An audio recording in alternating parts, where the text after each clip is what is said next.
Okay. Shalom Akim, Kal Halalim La, Yahab Hashim Yahshab Bashar Kodash, double honors to agreements on apostles, and Thawdi Yahshab for the strength in order to make this video as well. It's the brother Ratazar Khalawaya, and just for introduction as well for the new bros who may be watching too. Kal Halalim La, meaning all praises to, Kal meaning all, Halalium meaning praises, Halal is praise in singular, and then La means two, so Kal Halalim La, Yahweh Ba Hashem Yahushai. Yahweh is the name of the Most High, which means he exists, or he is to be, and Ba Hashem means in the name, so in the name, Ba Hashem, and then Yahushai is the name of the Messiah, meaning he's the deliverer, or he delivers. So that's just the meaning there in terms of the ancient Hebrew that was said in the beginning, Kal Halalim La Yahweh Hashem Yahushai, because of course we're sending praises to Yahweh Yahushai for everything that has provided us, starting from this truth and the understanding of these scriptures. But that's for the new brothers, to whenever they do come, and the ones that may be currently watching as well. But the point is, with this video, this one is named How the Tables Turn. That's why I named it, because we know that right now Esau is in his power. He is in his prosperity. Of course, because of that fact, because of the fatness of the earth that he's been blessed with, we're going to get those precepts out as well. He will take advantage of it. The power of the sword, his military might. The power of the sword is equivalent to the military might of which Esau Edom has been blessed with right now. You got NATO and the EU armies. Really, I'm talking about the American army here. That's what he's been blessed with. And of course, really just being able to access the whole of the earth, man, and then use its resources. But even with that opportunity that Yahweh Shemeshah has given him, he's defiled the earth. Hence why the nutrients today in the food are not as potent as it was in the past, man. And people are wondering why are testosterone levels going lower for men, and why are people in general weaker than they were, decades ago, man, or might even say centuries ago, man. But yeah, that's the point, because the Esau has defiled the earth, man, because of the fact that he's in rulership, but because of the fact that he's of the wicked seed. He is the wicked seed. Vessels of who are destined for wrath. Israel are the vessels for mercy. Esau being the wicked one, that's why he can't really look after things in righteousness, because it's not in his vessel, man. So let me start off with this. This is a well-known precept every brother knows at this point. For those of us who have been here for just a little bit, I pretty much heard the truth like around 2020. So I'm still a very, very, very, very, very young brother. But we're ever learning, man. We've got to keep learning. Second Esdras was what I was trying to get. So I've got to continuously study. As we study again, that I mentioned in the previous video, it helps to increase our faith and our faith in Yahweh Hashem Yahushai, man. You increase your confidence as you acquire the wisdom from the scriptures. So 2 Esdras 6 and 9, for Esau is the end of the world, and Jacob is the beginning of it that followeth. That simple line right there, Esau is the end of the world. His kingdom right now, it will end. Jacob is the beginning of it that follows. So after Esau then falls down, Yahushua comes back and sets the elect in order. They're electing their rightful positions, and everything else in order as well. Just going to be Jacob's kingdom, man. Where Israel is going to be ruling. So again, 2 Esdras 6 and 9, for Esau is the end of the world, and this ain't talking about the whole flipping earth here. It's not talking about the whole earth here. It's talking about really his rulership. His rulership is going to be the end. His world, Esau's world, is going to be the end. It's going to end. But Jacob is the beginning of it that followeth. So Jacob is going to follow after Esau's world ends. Jacob's world begins. That's essentially what this means. Jacob's rulership, that system where he's going to be on top, we're going to be on top. That's when Jacob is going to begin, man. When Yahushua set everything in order. Yahweh Hashem Yahushua. So that's 2 Esdras 6 and 9. Because of the fact that he's, again, I did mention this before. Esau Edom. I mean, look, if you got a blessing and you don't use it, it will be folly, wouldn't it? it'll be folly, it'll be foolish to not use the blessing of which you gain. So right now, of course, Esau's gonna leverage the opportunity and the blessing that he got, which we're gonna get to right now, in order to really take advantage and use for his agenda, man. He's using the resources of the earth to even create the darn chip as well. Semiconductors, you got Taiwan and what else? You got Taiwan, the semiconductors, and China and India, whom are really like the manufacturers of the modern day, because those are where the factories are predominantly for most of the products that we use, especially the electronic products. Remember when Apple, they moved from China to India, probably because of that Taiwan situation as well. But all of that, all I'm trying to say is Esau's really using the fatness of the earth, man. He's using the resources, but he's defiling it too. So let's get to it. Genesis chapter 27 and 39. And Isaac, his father, answered and said unto him, Behold, thy dwelling shall be the fatness of the earth, and the dew of heaven from above. And by the sword shalt thou live, and shalt serve thy brother. And it shall come to pass, when thou shalt have the dominion, that thou shalt break his yoke from off thy neck. And for the key part, really, it says, thy dwelling shall be the fatness of the earth, and the dew of heaven from above, and by the sword shalt thou live. Those are the two key parts, man. Because I was going to get the NLT version as well. In verse 39, Genesis 27 and 39, where it says the fatness of the earth, that's all about the resources, man. The vigor of it, the life of the earth, man. That's pretty much what is used as a blessing onto Esau Edom. We're talking about not just the land as well. We're talking about the resources within the land, and really just that's really what it comes down to. Really, the resources of the land, of the earth, that Yahweh Shemeshai has used to bless Esau with, man. When you look at his past empires as well, you've got the Roman Empire, of which they leveraged the resource of iron as well in their weaponry. Even right now, they're still using a lot of metals. In the modern day, I'm talking about modern day right now, but they're using a lot of metals from the earth, to produce these electronics as well, which, will go towards his agenda too. Each thing is used towards his agenda at the end of the day.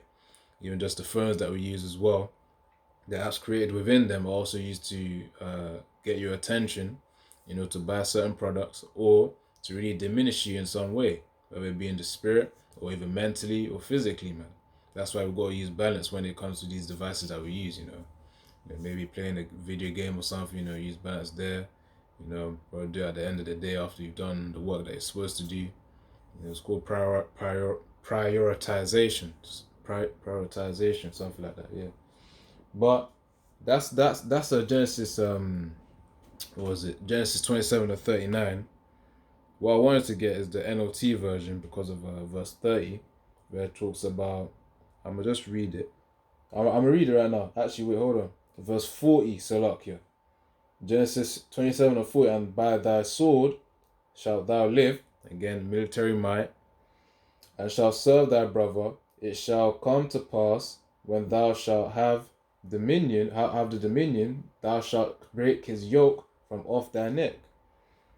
Really, what's that referring to is the frustration Esau's gonna have in the kingdom too, because it says thou shalt serve thy brother. That's why I think in chapter 25 it talks about two nations being born from the womb of Rebecca as well. There's a reason why they're fighting, because there's a division, man. There's two different type of vessels, wicked versus righteous. Now, type Genesis 27 and 40. Now I'm going to read it in the NLT, so New Living Translation.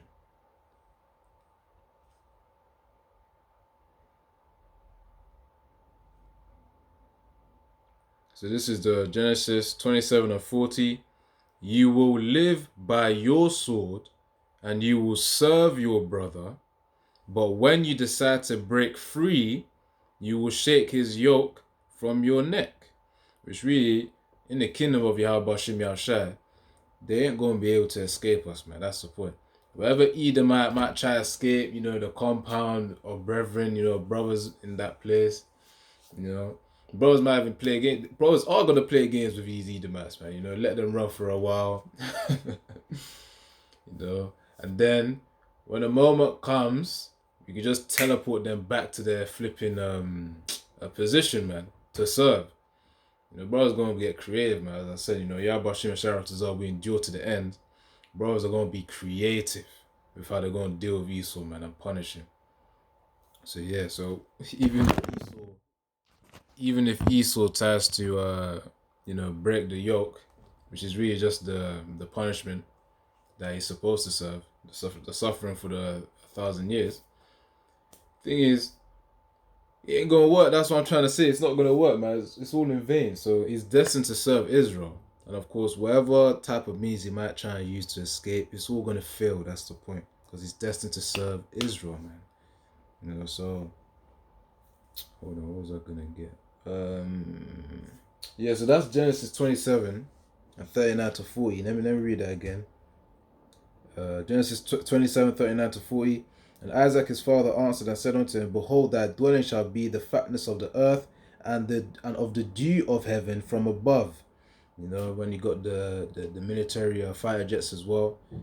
Most has also given him, power over the heavens as well, man. You've got the helicopters always flying by. I don't know if you Akim notice it in the UK. It may be in America as well, but in the UK, in certain areas, especially London, you got helicopters just flying by midnight, man. I'm thinking, what in the world is going on? What are they scanning for? This is just hearing helicopters by at midnight, man, where most people are sleeping anyways.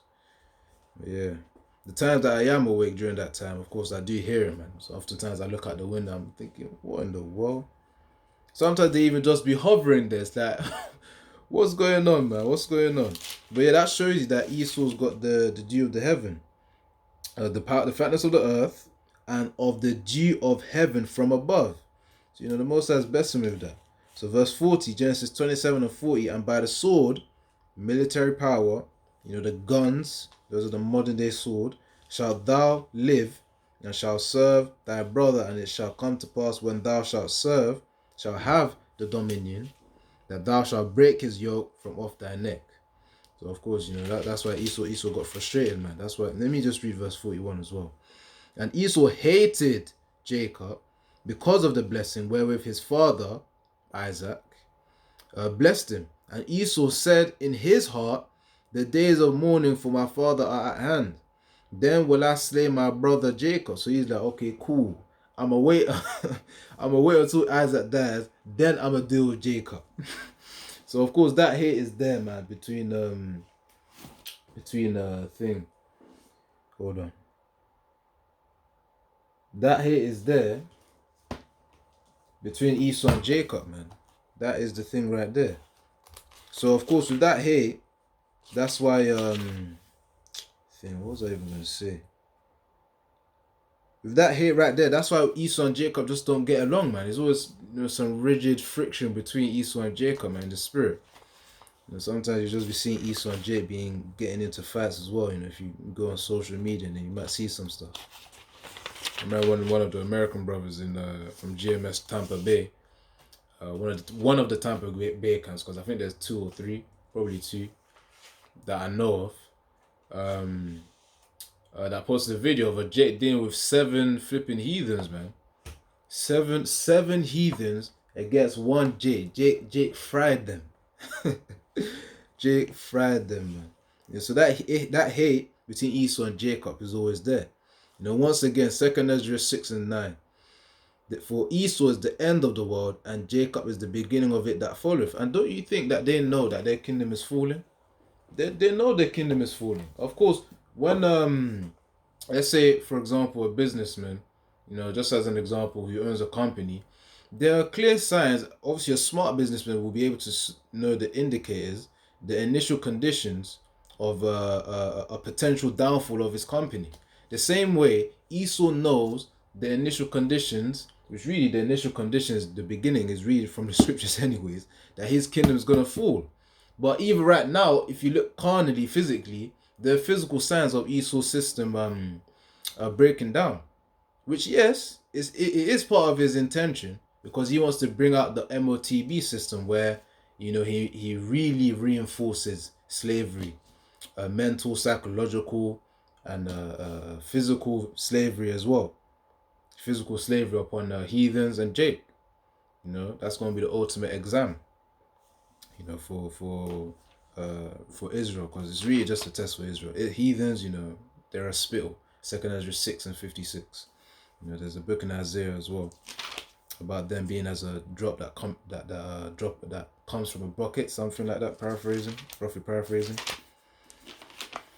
So that was Genesis. Let me get Psalms.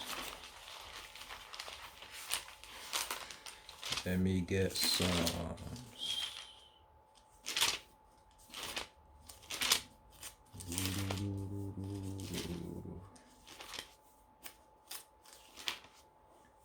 Psalm 73.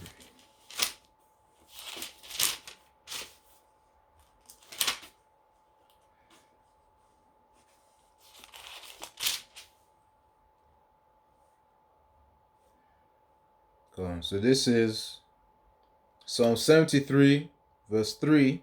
For I was envious at the foolish when I saw the prosperity of the wicked. And that's Jake today, man. When they see like, oh damn, man, Edomites obviously succeeding, having their riches, abundance of wealth, living in mega mansions. I remember when Apostle Gabar made a video of what did he even say? It was I think it was based on the parable of Rich Man and Lazarus. Apostle Gabar and Apostle Aram Lab as well made videos based on the Rich Man and Lazarus, the proper breakdown of it too. So from that's pretty much what inspired me to make this video as well, man. Because I said how the tables turn.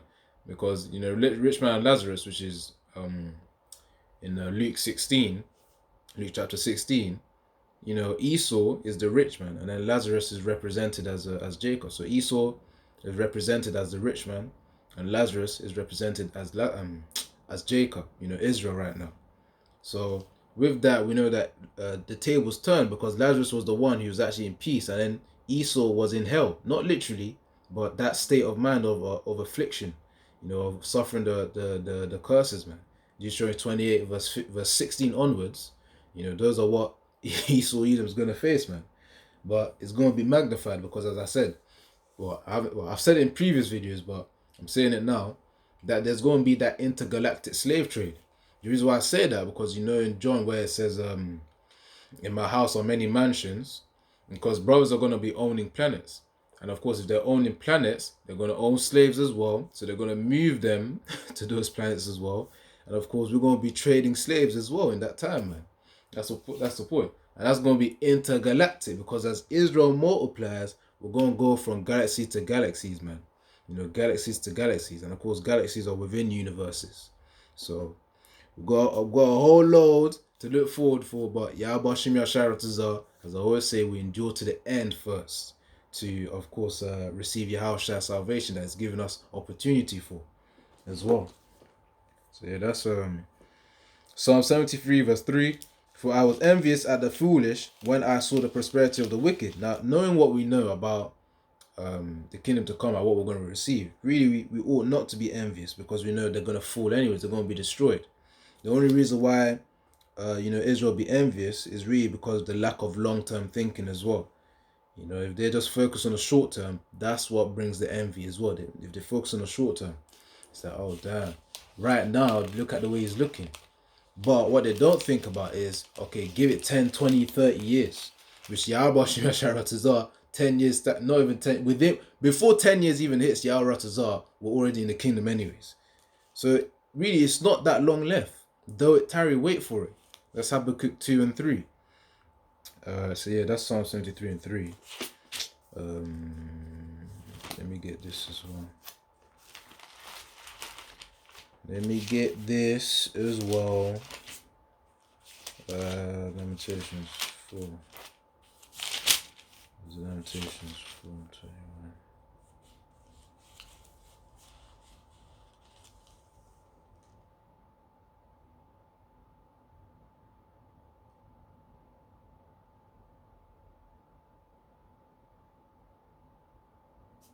Right.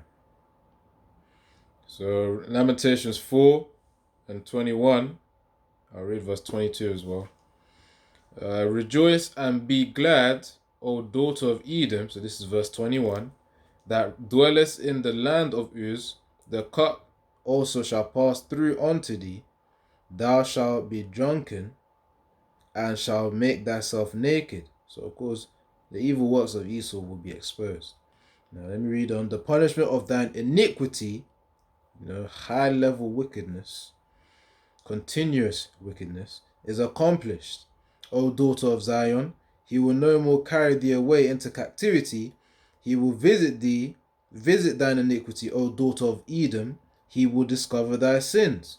So of course, Edom ain't gonna go unscathed. He's not gonna go past without drinking the cup of the wrath of Yahweh Hashem Yahushua. So the point is, of course, Israel, they're gonna finally rest.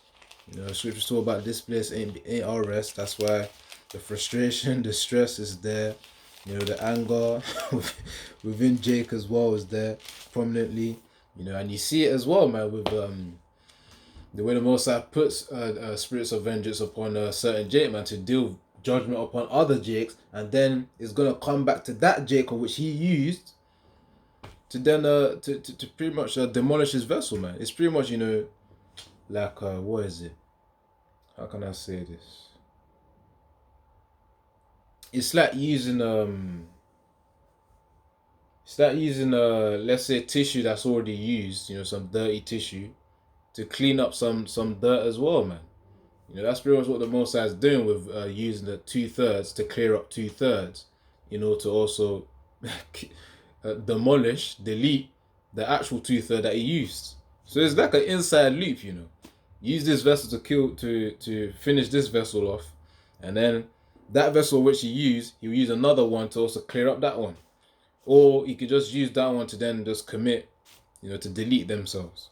Gotta be careful with words nowadays. Sometimes I just say it, but other times it depends on the spirit, man. But so that's Lamentations 4 and 21 to 22. Check the time on this thing. Hold up. Let me bring out one more precept, then I'm gonna do a part 2 on this as well. Keep the content digestible. That was Lamentations 4 and 21. Hold on.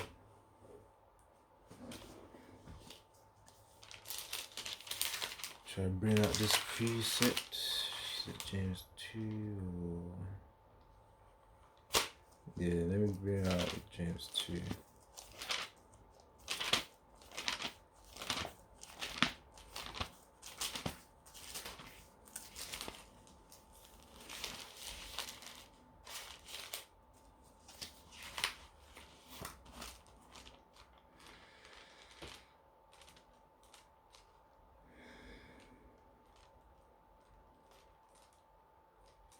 Right.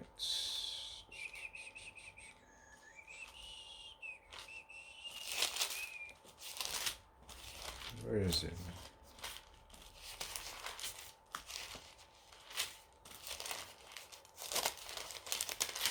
If I waste too much time, I'm gonna just search it up. Okay, it's right here.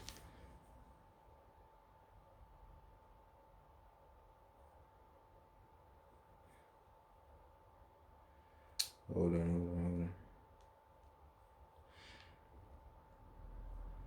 So this is James 2 and 13. For he shall have judgment without mercy that hath showed no mercy, and mercy rejoiceth against judgment. And really, that's the case between Esau and Jacob. Man. Esau did not show any mercy when dealing with Jacob as slaves. The transatlantic slave trade as well. The slavery of also the northern kingdom too. He was merciless, man. Merciless. So of course they're going to be treated in a harsh manner in the kingdom of Yahweh Hashem Yahushua as well, and that's what they'll be prepared for. Not that they're going to be prepared for it, but that's what they're going to receive, man. That's what they're going to have to endure. That's the point. So that's James 2:13 again. For he shall have judgment without mercy that hath showed no mercy, and mercy rejoiceth against judgment. So of course Esau's going to get that harsh judgment, man, which he's going to receive a lot of pain. But yeah, Shalom Akim, Yabashim Yashar Tazar, Yadifad. I'm going to do a part 2 to this as well. Probably would be shorter, but I'm going to do it. And Yabashim Yashar Brakatham, Kahala Imla, Yahabashim Yashar Bashir Hakudash, double on Instagram with some apostles, Thali Yashar for the strength once more, to make this video. And also, Shalom has been a brother, Ratazar Racha, Halawaya. Willing spirit, praise Yahweh. So yeah, Shalom.